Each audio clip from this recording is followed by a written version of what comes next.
So, Lean In, the organisation that brought you the fraudulent Ban Bossy campaign, have discovered, shock horror, that men are now less likely to want to mentor women in the workplace. But rather than trying to understand why that might be, their message is a call to action to more men to step up and mentor women. Anyway, let's have a look at the key findings of this survey. Almost half of male managers are uncomfortable participating in a common work activity with a woman, such as mentoring, working alone, or socialising together. Now notice, if that were women feeling uncomfortable, it would be a big problem that needs to be addressed. But as we'll see later, men just need to get over their discomfort and get on with it. Almost 30% of male managers are uncomfortable working alone with a woman, more than twice as many as before. Now, unfortunately, they don't tell us when the last time they asked this question was, but I assume it was before the Weinstein scandal broke. The number of male managers who are uncomfortable mentoring women has more than tripled from 5% to 16%. This means that 1 in 6 male managers may now hesitate to mentor a woman. Yeah, but the glass half full version is that 5 out of 6 male managers aren't uncomfortable mentoring a woman. Senior men are 3.5 times more likely to hesitate to have a work dinner with a junior level woman than a junior level man, and 5 times more likely to hesitate to travel for work with a junior level woman. Women and men feel similarly about the media reports of sexual harassment. 47% are not surprised, and 25% think this is the tip of the iceberg. And about half of women and men say their companies have responded to the #MeToo movement by taking action against harassers, updating their policies, or offering employee guidance or training. Shockingly, half have not. Well, it could be that a lot of businesses don't have these kinds of problems and don't feel the need to do anything about it. Now, Lean In offered some helpful advice. Want to fight sexual harassment? Don't avoid women, mentor them, which refers to this Wall Street Journal article. Don't avoid women, mentor them. Worried by #MeToo? Here's how to become a part of the solution. Men, we know the #MeToo movement has left a lot of you reeling, horrified by sexual harassment, as you should be. Well, actually, half the respondents to your own survey said they weren't surprised at all. But hey, don't let that stop you from creating a narrative. But some of you are also worried about yourselves. You're scared of being accused of something unfairly, unsure how to act. Maybe you're shying away from women at work, avoiding one-on-one meetings, cancelling working lunches. A forthcoming survey by leanin.org and SurveyMonkey finds almost half of male managers are uncomfortable participating in basic workplace activities with women, including working alone together. This is a huge step in the wrong direction. Women need support, not isolation. Want to fight sexual harassment? Don't avoid women, mentor them. So just harden up, lads, and get on with it. Here. Let's get on with it.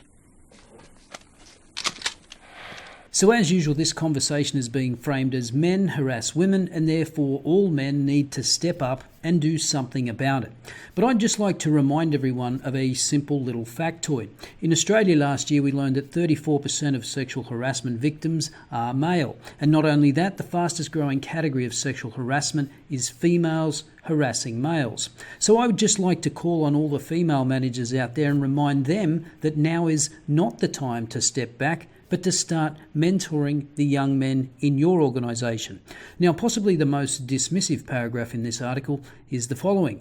If you worry that mentoring women will raise eyebrows, our advice is to use common sense. A workplace that's free from sexual harassment doesn't have to be cold or impersonal. You know the difference between a friendly greeting and one that crosses the line. It all comes down to basic civility. But that's precisely the problem. It is hard to know where the line is because we see every week that you can be presumed guilty by accusation alone, although some are not taking it lying down. And given that something like 20% of people meet their significant others at work, what is or isn't appropriate isn't exactly clear.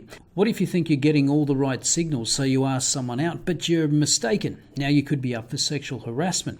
Of course, the solution is obvious. Just don't date people from work. And so by extension, if you're worried that a joke or a comment might be taken the wrong way whilst working with a female colleague, then the easiest solution is just don't put yourself in that situation or limit the amount of contact with female colleagues. Now you might say, well, you don't have to go that far. Just be civil. Leave anything out of conversation that could be offensive. But now you have to be a mind reader. What's offensive to you is not offensive to me. And unfortunately, we know these days intention doesn't matter. It's offensive if the offence taker thinks it is. End of story. I talked before about the poor sap from Hewlett-Packard. I was discussing some technical stuff with a lady who was working there at the company, and I was trying to explain a technical problem that I was having with programming, and then I stopped myself because I was under the impression that she was in the marketing department. So I stopped myself before getting too technical, and I turned to her and I asked her, "You're an engineer, aren't you?" And she said yes. And it turned out that was not an appreciated question for me to ask, because she got the impression that I should have known that she was an engineer to begin with, even though she was working in the marketing department. And so that incident turned up in my yearly performance evaluation. Now that's not sexual harassment, but it's not hard to imagine an unappreciated question that could be construed as such. The article goes on. And remember how important it is to give women equal access. If you're uncomfortable going to dinner with female colleagues, meet everyone for breakfast. The so-called Pence rule, the idea that a man can't eat alone with a woman who isn't his wife, is a double standard. It results in one kind of access for men, another for women. This is not the answer. Well, I think we can all agree that equal treatment is fair and we should avoid double standards, but that ignores the fact that on average, women are just more sensitive. They are more likely to be offended or get upset. I've noted numerous times the stark contrast between the way men and women react to online abuse. The majority of women are likely to see it as somewhat, very, or extremely upsetting. The majority of men, a little or not at all upsetting. James Damore pointed this out in his now infamous memo, that women are more likely to suffer from anxiety. So shockingly sexist was Damore's memo to some women at Google that they had to take the day off, thus proving his point. Remember that horrible Harper's article by Katie Roffey, who was pilloried before it was even finished, let alone published, all because of a rumour that she planned to name the creator of the so-called shitty media men list. She was labelled pro-rape, human scum, a harridan, a monster out of Stephen King's It, a ghoul, a bitch, and a garbage person. Jessica Valenti called this prospect profoundly shitty and incredibly dangerous without having read a single word of the article. Now that doesn't sound like hysteria, does it? Well, she didn't name the creators of the list, but she did make the following observation about some of the complaints on the list.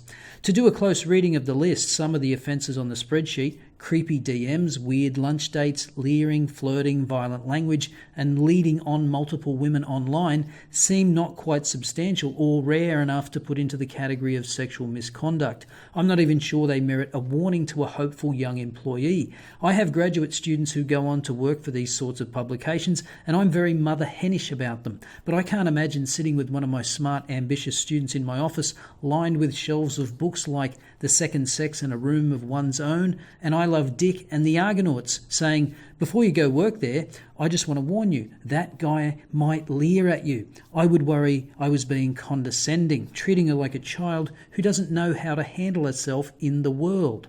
And so again, I'm not sure, as the WSJ article said, that you can always know the difference between a friendly greeting and one that crosses the line, because the lines are being redrawn to weird lunch dates. I'm all for getting sexual harassers out of the workplace. Have at it, male and female. Get them out of there. But to say that the solution to men pulling back is just to get over it and mentor women is naive and dismissive.